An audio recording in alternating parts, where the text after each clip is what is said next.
ম্যানহাটনের 345 park এভিনিউয়ে এনএফএল-এর হেডকোয়ার্টার্সে হামলার লক্ষ্য ছিল সন্দেহভাজন হামলাকারী শেইন ডেভন তামুরার। তবে ভুল এলিভেটরে ওঠার কারণে তিনি লক্ষ্য অর্জনে ব্যর্থ হন। মঙ্গলবার সিবিএস নিউজকে দেওয়া সাক্ষাৎকারে একথা জানিয়েছেন এনওয়াইসি মেয়র এরিক অ্যাডামস। প্রাথমিকভাবে ধারণা করা হচ্ছে তামুরা মস্তিষ্কে আঘাত পাওয়ার জন্য এনএফএলকে দায়ী করেন। সেই ক্ষোভ থেকেই হামলার পরিকল্পনা করেন তিনি।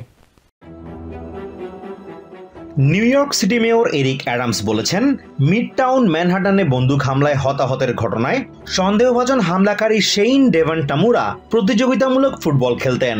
মাথায় আঘাত পাওয়ার কারণে ক্রনিক ট্রমাটিক এনসেফ্যালোপ্যাথিতে আক্রান্ত ছিলেন তিনি। তামুরার মরদেহ তল্লাশিকালে তার ওয়ালেট থেকে উদ্ধার হওয়া একটি চিরকুট থেকে এই বিষয়টি জানতে পেরেছেন তদন্তকারী কর্মকর্তারা।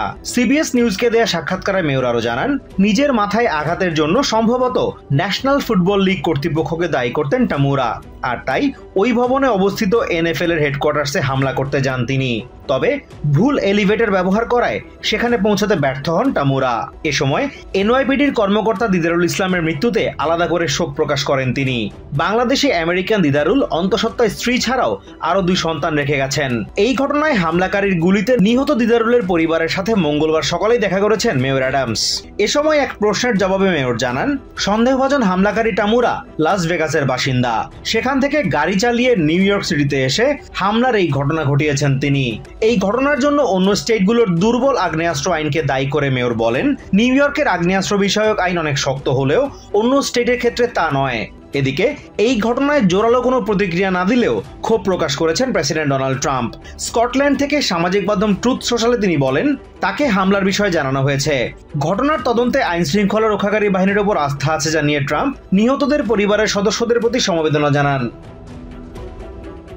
অন্যদিকে আরেক সামাজিক মাধ্যম এক্সে দেয়া এক পোস্টে গভর্নর ক্যাথি হকুল কংগ্রেসের প্রতি প্রাণঘাতী অস্ত্র নিষিদ্ধে আইন পাশের আহ্বান জানান।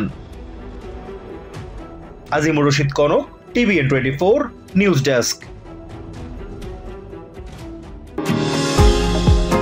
নিউ ইয়র্ক থেকে সম্প্রচারিত TVN 24 টেলিভিশন বিশ্বজুড়ে বাঙালির কণ্ঠস্বর।